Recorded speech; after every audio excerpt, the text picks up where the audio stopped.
Okay, so in this video, we're going to continue our discussion of the wage setting and price setting model and how it relates to wages and also to inequality. And so one of the things that we've been talking about is, all right, well, how do we sort of decrease inequality in a capitalist economy? And one obvious potential solution is labor unions. And so we want to talk about labor unions, but also talk about the different sort of styles of labor unions around the world. So a labor union is a group of employees that negotiate with their employers over wages and benefits, right? So the idea is that as a group, you have much more bargaining power than as an individual, and that will help increase wages and benefits, working conditions, etc. But there's very many different flavors of unions across the world. And that's one of the things that we want to think about. So if we look at the data, then we can see, you know, only a small fraction of workers in the United States belong to unions. And this includes government employees. And so if we just looked at private sector employees, then it would be even lower in the United States. Whereas in countries like Austria, France, Italy, almost everybody is represented by a union. In those countries, being represented by a union or covered by a collective bargaining agreement isn't necessarily the same as being a member of a union. In France, for example, almost everybody is covered by some sort of collective bargaining agreement, but most people are not technically members of the union.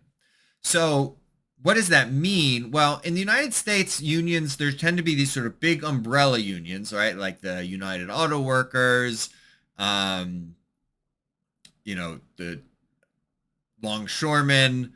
There's lots of different unions, but they tend to negotiate individually with firms. In countries where it's more universal, they tend to set wages at more of a national level, right? So you might be negotiating with all of the auto manufacturers or all of the restaurants or, all of the universities. And so that's very different, and we want to think about that as we look at the data. So the frustrating thing about the wage setting and price setting model is that if we don't shift up the price setting curve, wages are not changing, right?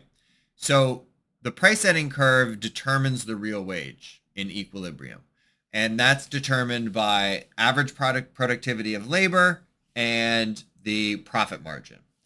And so if all that the unions do is increase the bargaining power of workers and increase their reservation wage, then all we're going to get is a shift up in the wage setting curve and a movement from E to E prime in the data, right? And so what does that mean? It means the real wage stays the same, but the amount of workers is lower and the amount of unemployment is higher. And so that doesn't seem great. It also doesn't really seem accurate, as we will see. So what's going on here? Well, one thing is that if we want wages to increase, we need to increase labor productivity. And we'll talk about whether or not unions can do that. But there's no obvious thing right away that says a union worker is going to be more productive than a non-union worker, right? We have to think about whether or not that's true. So let's look at the data. So in the data, here are employees covered by collective bargaining agreements, right? So it goes from a low, of maybe 10% in Turkey, the United States, Korea, and Japan are all low, Greece is low, Poland's low, to almost universal coverage, right? Italy, France, Belgium, Austria, Iceland, Finland, Sweden, those are all very high. And then here we have the unemployment rate. And so if more workers belong to a union increases the unemployment rate, like we saw in our previous graph, then again, we would expect an upward sloping line. And we really don't see that upward sloping line, right? We see really no relationship. There's, countries like Greece and Slovakia and Poland that have low coverage. but high unemployment rates. And then there's Japan and Korea that have low unionization, but low unemployment rates. There's Spain that has high coverage and high unemployment rates. And then there's, Iceland and Austria that have high coverage and low unemployment rates. So there just doesn't seem to be much relationship. And so we have to think about, well, why is that, right? What in our model is not sort of capturing what's going on in the real world? Now, one possibility, right, is that unions might realize that if they force wages to be too high, then they are going to just increase unemployment, and that's not going to be good, right?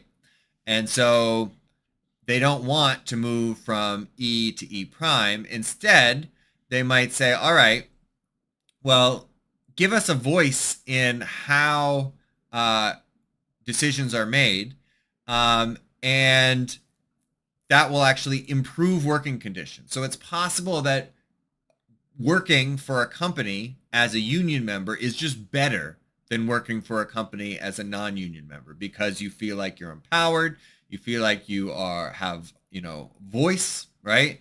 And so in that case, that would actually reduce the reservation wage. That could shift the wage setting curve to the right, and we could move from E to E double prime.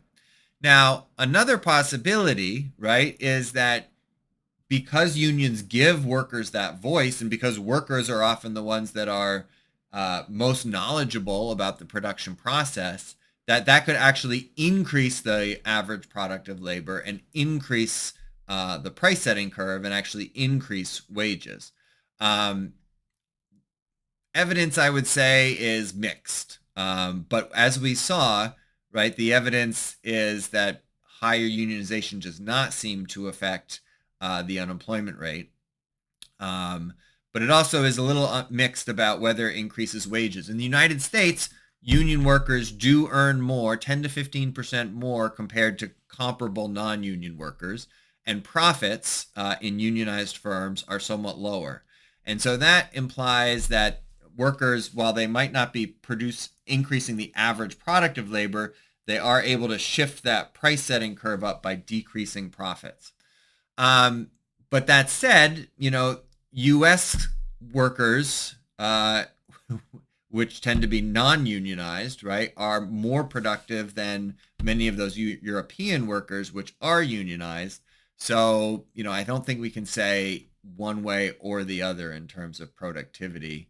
But in the United States, anyway, it's better to belong to a union than not if you're a worker. Now, one thing that we can definitely see in the data is that there is historically in the United States a strong negative relationship between unionization and inequality. So when unionization was high in the 40s and 50s and 60s, the Gini coefficient was low, so we had more equality. And then as unionization started to fall off in the 60s, 70s, 80s, 90s, the Gini coefficient increased. Is that cause and effect? I would say they're at least related, but there are a lot of other things going on in the economy at the time as well, right? We had a dominant sort of international position here, and so workers were able to get and demand higher wages. That international position fell off, right? So as trade increases, and so that's part of what's going on as well.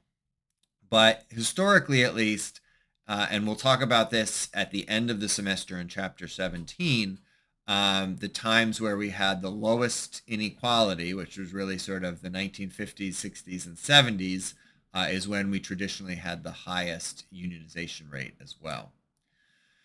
So again, we can think about sort of a solidarity wage policy, right, that is able to increase productivity. This is just the same graph that we looked at before for Sweden, where even if unionization shifts the wage setting curve up and to the left, then if the solidarity wages, which say everybody has to be paid the same amount, increases average productivity by forcing the lower productivity firms to exit and the higher productivity firms to survive, then while we might see an increase in unemployment, we would also see an increase in wages. And so, as we said in Sweden, right, they have sort of generous but short-time unemployment benefits, and they actively help unemployed workers retrain and find new jobs. Now, another issue that many economies face is what we call a segmented labor market. And so what that means is that there's a primary labor market, which is sort of our traditional labor market, where employees have job security, they have high wages, they have benefits, they're often represented by unions. And then there's a secondary labor market that might be, off the books, right? Where they tend to be short-term workers. They have less job security. There's no unionization. They might not even be legally hired. And so they have very little security. And in that case, we might have higher inequality with a lower, Lorenz curve here in the segmented labor market.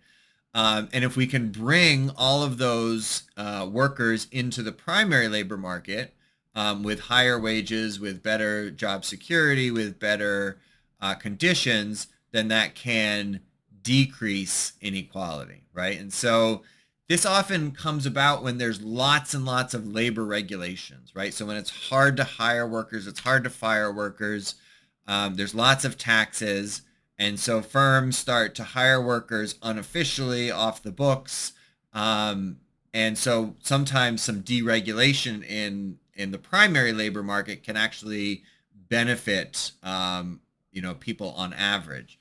That said, right, it really depends from where you start. And so if you start in a world where there's not a lot of, trade unionization or job security, and you deregulate even more, then that might have the opposite effect of what you want. All right, so we will stop there, and we'll continue sort of looking at some of these policies and see how we might want to impact the labor market.